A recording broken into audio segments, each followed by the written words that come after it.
看此片前必须先了解箭头所指的那部影片。如何在 Pico Replayer 7.9寸萤幕做出适当的类比时钟面板？相信你已将 Pico Replayer 7.9寸官网 Step 6这个网址的档案下载到 Windows， 因为你已做好了这个 7.9 萤幕。移到 Drive Lite、Lua、Applets、Juggler Sking、Images、Clocks、Analog， 看到这几个 icon， 两个指针高度为311，把它们高度改为200。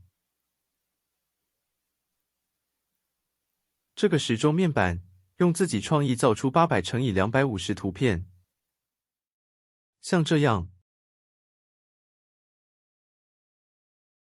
然后用 WinSp 登入 PCP， 将已编辑好的指针跟面板档案从 Windows 复制到 PCP 相同的目录内。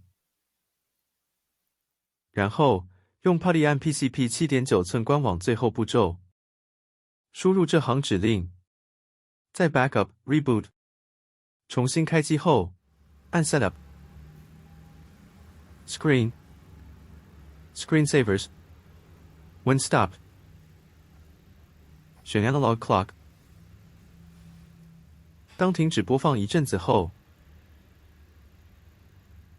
刚才编辑的 Clock 就会出现。